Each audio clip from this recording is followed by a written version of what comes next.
Dr. George, thank you very much indeed for your patience and for joining us. What is your reaction to this declaration of a state of emergency in your state, Rivers State? Thank you, Charles, for having me on. I'm really disappointed in the president's speech, but not totally surprised. Any person who has, followed developments in Rivers State over the past 1 year, probably knows that this didn't come as a surprise, Charles. Much of last year, 2024, the Nyesom Wike group, have been working seriously, trying to destabilize the state, trying to create the exact conditions that will lead to a declaration of a state of emergency. As you probably know, Charles, even in October last year, I think specifically on the 7th of October 2024, those who were supporting the FCT minister, Nyesom Wike, burnt down 4 local government councils, during the elections, in Rivers State. And, it's very unfortunate that we've got to a point where even the president, has been sucked into this crisis. It's really disappointing. My own feeling, which reflects the broad spectrum of sentiments across the board, not just in Rivers State, but also in the Niger Delta area, is that the president himself is not a neutral party. As a matter of fact, you could argue that he's had his own fingerprints, written all over this crisis. You may remember that in December 2023, the president gave very humiliating conditions, during his, intervention in the crisis in December 2023. All of the 8 points, that constituted the so-called, mediation points, we are overwhelmingly against the governors Fubara. Not a single point was against the main orchestrator of this crisis, Mr. Nyesom Wike, who is the FCT minister.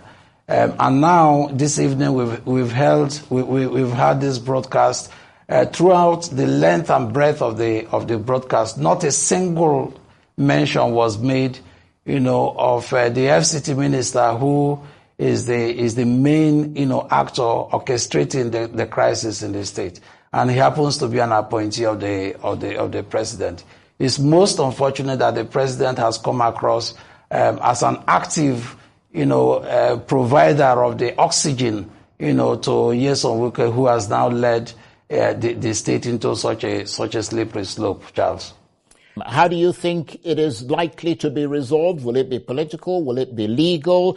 Do you see a hardening of positions as a result of this declaration of emergency? Charles, I don't want to be pessimistic, but I very much doubt that this matter will be resolved, because it's a strong ideological struggle that this is about. The governor's agenda is very clear. He wants to defeat the specter of state capture represented by Nyesom Wike. He wants to make sure he puts the people first. And Nyesom Wike has a direct opposite ideology, which is personal aggrandizement and making sure state resources are back in his kitty so that he can pursue his own political agenda. So I don't think it's pessimistic, for me to suggest that I don't see any resolution to this, because Nyesom Wike is implacable. He's not going to accept any kind of leadership that he will not control, and I don't see how this can be resolved. And I think the president too has an interest in this conflict, if you want to be very blunt, Charles. As you know, the APC is having some problems in the north, in Kano, in Kaduna, and in Katsina and elsewhere in the north, and there are very vocal voices that are also speaking up in the north against, the state of affairs in the country. So what I think the APC is doing is to pivot, to the south and to the southeast, to see how they can consolidate their ground, to serve as a counterpoint to what is likely unraveling in the north. So I do not, in the horizon, see how Rivers State is going to get back to normalcy, because frankly, this is not just about Nyesom Wike fighting Governor Fubara. I think that the APC, represented by the president, is very much in this fight, and I don't see how they can allow normalcy to return in Rivers State. It seems pessimistic, but that is a realistic assessment, Charles.